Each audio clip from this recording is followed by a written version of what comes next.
সময় তখন রাত ১:৩০।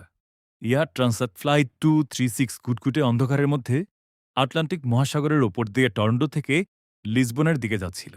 প্লেনটি টেক অফের পর ৪ ঘন্টা থেকেও বেশি সময় কেটে গিয়েছিল এবং সেই সময় পর্যন্ত প্লেনের সব কিছু স্বাভাবিক ছিল। কিন্তু এরই মধ্যে হঠাৎ করে ককপিটে বসে থাকা পাইলটের সামনে একটি ওয়ার্নিং আসে। গায়ে লোম দাঁড় করিয়ে দেওয়ার মতো একটা ওয়ার্নিং। এই ওয়ার্নিংটি ছিল প্লেনের জ্বালানি শেষ হওয়ার। সমুদ্রের মাঝখানে ৩৯,০০০ ফুট উচ্চতায় বাতাসে ফ্লাইট 236 এর জ্বালানি ফুরিয়ে গিয়েছিল।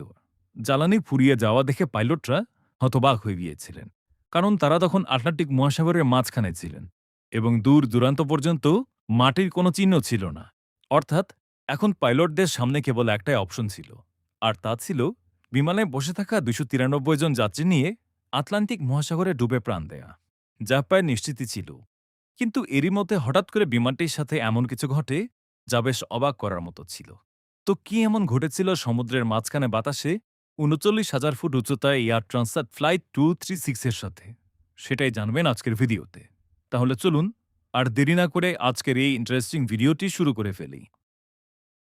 এই গল্পটি শুরু হয় কানাডার টরন্টো পিয়ারসন আন্তর্জাতিক বিমানবন্দর থেকে ২৩ আগস্ট ২০০১ সালে।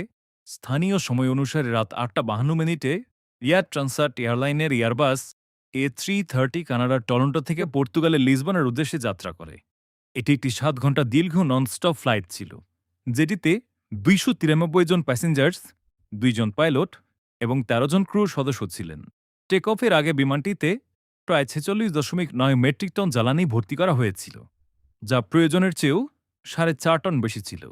প্লেনটি চালাচ্ছিলেন ৪৮ বছর বয়সী ক্যাপ্টেন রবার্ট পিসে এবং ২৮ বছর বয়সী ফার্স্ট অফিসার টার ডি এগার। ক্যাপ্টেন পিসের প্রায় ১৬,৮০০ ঘণ্টা বিমান চালানোর অভিজ্ঞতা ছিল, যার মধ্যে ৭৯৬ ঘণ্টা তিনি এয়ারবাস A330-তে কাটিয়েছেন। অন্যদিকে ফার্স্ট অফিসার ডি এগারের প্রায় ৪,৮০০ ঘণ্টার ফ্লাইট এক্সপেরিয়েন্স ছিল, যার মধ্যে ৩৮৬ ঘণ্টা তিনি এয়ারবাস A330 চালিয়েছিলেন, যার মানে ছিল এই দুই পাইলটই খুবই অভিজ্ঞ ছিলেন। যাত্রীদের বোর্ডিংয়ের পর স্থানীয় সময় অনুযায়ী রাত ৮:৫২ প্লেনটি টেক অফ করে এবং মাত্র কয়েক মিনিটের মধ্যেই প্লেনটি বাতাসে ৩৯,০০০ ফুট উচ্চতায় পৌঁছে যায়, যা এটির ক্রুজিং অ্যাটিটিউড ছিল। উড্ডয়নের পর প্লেনটি সোজা আটলান্টিক মহাসাগর পাড়ি দিয়ে একেবারে লিসবনেই অবতরণ করতে যাচ্ছিল।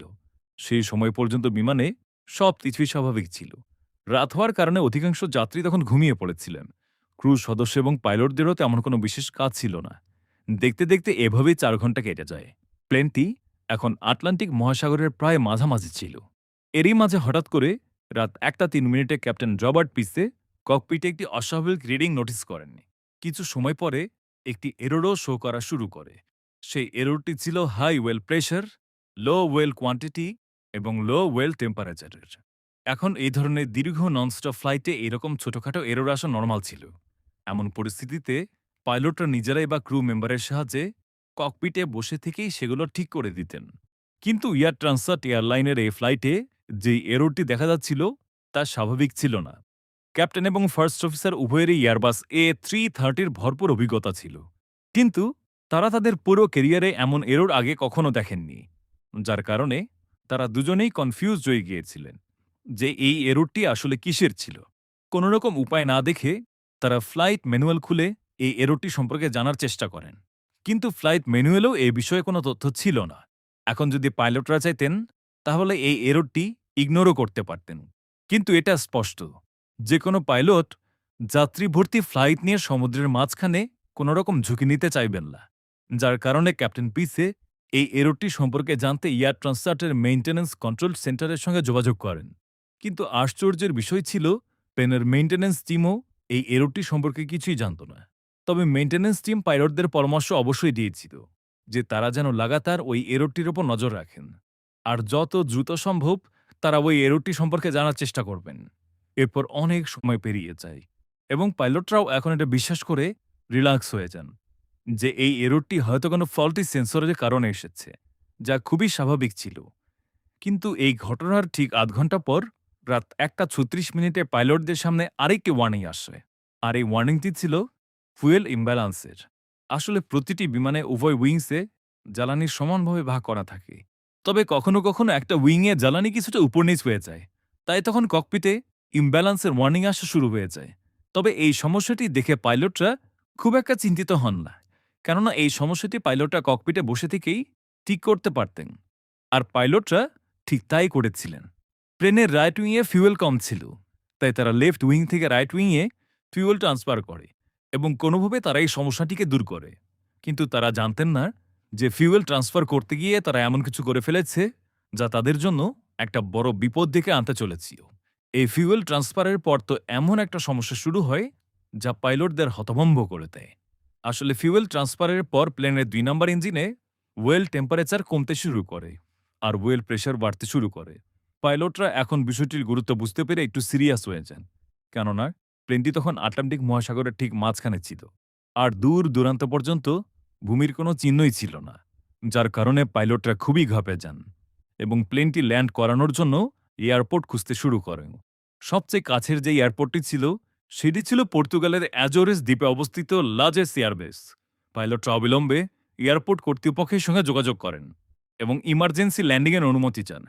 আর কিছুক্ষণ পর তারা অনুমতি পেয়েও যান। এরপর তারা আর দেরি না করে দ্রুত বিমানটিকে অ্যাজোরেসের দিকে ঘুরিয়ে ফেলেন। কিন্তু এরই মধ্যে ক্যাপ্টেন পিসে জানতে পারেন যে প্লেন থেকে প্রতি সেকেন্ডে ১ গ্যালন করে ফুয়েল কমে যাচ্ছে আর এখন তাদের কাছে মাত্র ৭ টন ফিউলই অবশিষ্ট আছে, যা দিয়ে প্লেনটি এখন আর মাত্র ৮ ঘন্টায় উঠতে পারবে। আর লাজেস এয়ারপোর্ট এখনও তাদের থেকে ২৮০ কিলোমিটার দূরে, অর্থাৎ তাদের কাছে এখন লাজেস পর্যন্ত পৌঁছানোর ফুয়েলও ছিল না। তারপরেও তারা হার না মেনে কোনোভাবে লাজেস পৌঁছানোর চেষ্টা করেন। কিন্তু এই পরিস্থিতি তখন আরও বেশি খারাপ হয়ে যায় যখন রাত ২টা ১৩ প্লেনের রাইট উইংয়ের ২ নম্বর ইঞ্জিনে আগুন লেগে যায়। আর এই দৃশ্য দেখে পাইলটের জ্ঞান হারানোর মতো অবস্থা হয়ে যায়, কেননা প্লেনে এখন মাত্র একটা ইঞ্জিনই অবশিষ্ট ছিল আর সেটিতেও খুব কম জ্বালানি বেঁচেছিল। তবে যাই হোক, বাস্তবতা তো এটাই ছিল যে ওই একটি ইঞ্জিনই এখন প্লেনের শেষ সাপোর্ট ছিল। প্লেন এখন এক ইঞ্জিনে উড়ানোর জন্য ক্যাপ্টেন পিসে প্লেনটিকে ৩৯,০০০ ফুট উচ্চতা থেকে ৩৩,০০০ ফুট উচ্চতায় নিয়ে আসেন। জ্বালানি তখনও দ্রুত বেগে কমে যাচ্ছিল। পাইলটরা মনে করেছিলেন যে কোথাও কোনো লিকেজ হয়েছে হয়তো, তাই তারা সেই লিকেজটি খুঁজে বের করার চেষ্টা করেন, কিন্তু অন্ধকারের কারণে তারা সেটিকে খুঁজে পাননি। এরই মধ্যে প্লেনের মেইনটেন্যান্স ইউনিট তাদের সঙ্গে যোগাযোগ করে এবং তাদের পরামর্শ দেয় যে প্লেনটি ৩৩,০০০ ফুট উচ্চতা থেকে ২০,০০০ ফুট উচ্চতায় নিয়ে আসতে, যাতে কোথাও কোনো লিকেজ থাকলে সেটাও শনাক্ত করা যেতে পারে। কিন্তু পাইলটরা এখন এই ধরনের ঝুঁকি নিতে পারছিলেন না, কেননা প্লেনটি যদি একবারে এত নিচে নেমে যেত আর লিকেজও শনাক্ত করা সম্ভব না হতো, তারপর তারা চাইলেও আর সেই উচ্চতায় ফিরে যেতে পারতেন না এবং তাদের বাধ্য হয়ে প্লেনটি সমুদ্রে ল্যান্ড করাতে হতো আর সাথে সাথেই পুরো প্লেনটি সমুদ্রে তলিয়ে যেত। তাই পাইলটরা মেইনটেন্যান্স ইউনিটের কথা মানতে পারেননি এবং কোনো প্রকার ঝুঁকি না নিয়ে তারা ৩৩,০০০ ফুট উচ্চতায় থেকে যান, কেননা পাইলটদের বিশ্বাস ছিল যে তারা এক ইঞ্জিনের জোরে লাজেস এয়ারবেস পর্যন্ত পৌঁছাতে পারবে। অন্যদিকে বিমান কর্তৃপক্ষ রানওয়েতে পুরো প্রস্তুতি নিয়ে রেখেছিলেন যাতে প্লেন দিয়ে ল্যান্ডিংয়ের সময় কোনো রকমের ঝুঁকি না থাকে। প্লেনটি এখন ধীরে ধীরে লাজেস এয়ারপোর্টের দিকে এগিয়ে যাচ্ছিল। ঠিক সেই সময় প্লেনের ১ নম্বর ইঞ্জিনেও আগুন লেগে যায়। সেই সাথে তখন এটাও নিশ্চিত হয়ে যায় যে প্লেনে কোথাও না কোথাও লিকেজ অবশ্যই রয়েছে, কিন্তু এখন নিশ্চিত হয়েও কোনো লাভ ছিল না, কেননা প্লেনের ২টি ইঞ্জিনই এখন নষ্ট। ইঞ্জিন নষ্ট হয়ে যাওয়ার সাথে সাথেই পুরো প্লেনের ইলেকট্রিসিটি সাপ্লাই বন্ধ হয়ে যায়। এর ফলে প্লেনে থাকা সমস্ত যাত্রীরা খুবই ভয় পেয়ে যায়। তবে র্যাম এয়ার টারবাইনের সাহায্যে ককপিটে তখনও ততটুকু ইলেকট্রিসিটি তো ছিল যা দিয়ে প্রয়োজনীয় ইকুইপমেন্ট চলতে পারে। প্লেনটি এখন ৩৩,০০০ ফুট উচ্চতা থেকে ৩০,০০০ ফুট উচ্চতায় নেমে পড়েছিল আর এখন প্লেন গ্লাইডিং করতে শুরু করেছিল। এখানে প্লেন গ্লাইড করার মানে আমরা বোঝাতে যাচ্ছি যে কোনো প্লেন যখন কোনো ভার্টিক্যাল ডিস্টেন্স কভার করে তখন একই রেশিওতে সেটি হরাইজন্টাল ডিস্টেন্সও কভার করে আর প্রতিটি প্লেনের নিজস্ব একটি গ্লাইড রেশিও থাকে। সেই হিসেবে এয়ারবাস A330 গ্লাইড রেশিও ছিল 15:1, অর্থাৎ এই প্লেনটি প্রতি ১৫ ফুট এগিয়ে গিয়ে ১ ফুট করে নিচে নামে। আর এখন লাজেস এয়ারপোর্ট আর প্লেনের দূরত্ব মাত্র ১২১ কিলোমিটারই বেঁচে ছিল, যা গ্লাইডিং করে কভার করা সম্ভব ছিল। কিন্তু ঠিক সেই সময় পাইলটদের সামনে আরও একটি সমস্যা এসে হাজির হয়। প্লেনটি গ্লাইড করতে করতে অ্যাজোরেস দ্বীপের এত কাছে পৌঁছে গিয়েছিল যে এখন প্লেন আর দ্বীপের মধ্যে মাত্র ১৫ কিলোমিটার দূরত্বই বেঁচে ছিল। কিন্তু সমস্যা ছিল যে প্লেনটি তখনও ২০,০০০ ফুট উচ্চতায় ছিল, আর যদি এত উচ্চতা থেকে পাইলট বিমানটিকে ল্যান্ড করানোর চেষ্টা করতেন তাহলে বিমানটি ক্র্যাশ ল্যান্ডিংয়ের অনেক বেশি সম্ভাবনা থাকত, যার কারণে পাইলট এয়ার ট্রাফিক কন্ট্রোলের সঙ্গে যোগাযোগ করেন। এয়ার ট্রাফিক কন্ট্রোল পাইলটকে ল্যান্ডিংয়ে না গিয়ে একটি 360 ডিগ্রি পারফর্ম করার পরামর্শ দেয়, আর পাইলট ঠিক তাই করেন। প্লেনটিকে একটি বৃত্তে অর্থাৎ 360 ডিগ্রি একটি চক্কর লাগান, যার কারণে প্লেনটি 20,000 ফুট উচ্চতা থেকে 5,000 ফুট উচ্চতায় নেমে আসে। কিন্তু এই উচ্চতাও ল্যান্ডিংয়ের জন্য নিরাপদ ছিল না, তাই পাইলটরা প্লেনটিকে বেশ কয়েকটি এস টার্ন পারফর্ম করান, যার ফলে প্লেনটি 2,000 ফুট উচ্চতায় নেমে আসে। আর এটি প্লেনটি ল্যান্ডিংয়ের জন্য একদম পারফেক্ট অ্যালটিটিউড ছিল। পাইলটরা এখন বিমানটিকে লাজেস এয়ারবেস রানওয়েতে নিয়ে আসেন, কিন্তু এই ধরনের ল্যান্ডিংও বিপদমুক্ত ছিল না, কেননা ল্যান্ড করার সাথে সাথেই প্লেনের 12টি চাকার মধ্যে 8টি চাকা সম্পূর্ণভাবে লকড হয়ে যায়, আর প্লেনের গতিও 370 কিলোমিটার পার আওয়ার ছিল। এত হাই স্পিডে থাকার কারণে প্লেনটি রানওয়ে স্পর্শ করার সাথে সাথেই একটি শক্তিশালী বাউন্স খায়, তারপর রানওয়েতে এগিয়ে যেতে শুরু করে। প্রায় 2300 মিটার চলার পর বিমানটি থেমে যায়।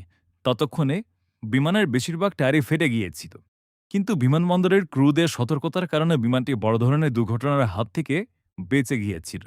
ল্যান্ডিংয়ের সময় যাত্রীরা প্লেনের ভেতরে প্রচুর দৌড়াদৌড়ি শুরু করে দিয়েছিল, যার কারণে প্রায় 14 জন যাত্রী এবং 2 জন ক্রু সদস্য ছোটখাটো আঘাত পেয়েছিল, তবে কেউই বড় কোনো ক্ষতির সম্মুখীন হননি। পরবর্তীকালে এয়ার ট্রান্সাট এয়ারলাইনের ফ্লাইট 236 ইঞ্জিন ছাড়াই পৃথিবীর ইতিহাসের সবচেয়ে লম্বা দূরত্ব 121 কিলোমিটার পর্যন্ত গ্লাইড করা প্রথম প্লেন হয়ে উঠেছিল, তাই এটিকে অ্যাজোরেস গ্লাইডারও বলা হয়। ঘটনার পর পর্তুগিজ অ্যাভিয়েশন ইনভেস্টিগেশন ডিপার্টমেন্ট বা জিপিআইএএ তদন্ত করে জানতে পারে যে টেক অফের আগে মেইনটেন্যান্স কর্মীরা প্লেনের হাইড্রোলিক সিস্টেমে একটি ভুল পার্ট ইনস্টল করে দিয়েছিলেন, যার কারণে টেক অফের কিছুক্ষণ পরেই সেই পার্টটি নষ্ট হয়ে যায় এবং ফিউয়েল লিকেজ শুরু হয়ে যায়, যার কারণে প্লেনের 2টি ইঞ্জিনই পুড়ে যায়। এই ঘটনায় এয়ার ট্রান্সপোর্ট দোষী ছিল, তাই কানাডিয়ান সরকার কোম্পানিটির ওপর আনুমানিক $2,50,000 কানাডিয়ান ডলার জরিমানা লাগায় এবং এয়ারবাসও ভবিষ্যতে তাদের সমস্ত প্লেনে প্রয়োজনীয় পরিবর্তন আনে, যাতে আগামী সময়ে এই ধরনের সমস্যার সম্মুখীন আর হতে না হয়। তো বন্ধুরা, এই ছিল আজকের ভিডিও। ভিডিওটি যদি আপনার ভালো লেগে থাকে তাহলে একটি লাইক দিয়ে আমাদের অনুপ্রাণিত করুন। ইতিহাস, রহস্য এবং পৃথিবীর সবচেয়ে অবিশ্বাস্য স্থান নিয়ে এমন আরও ভিডিও দেখতে অন্যপাস চ্যানেলটি সাবস্ক্রাইব করুন এবং পাশের বেল আইকনটি অন করে রাখুন। দেখা হবে পরবর্তী ভিডিওতে। আল্লাহ হাফেজ।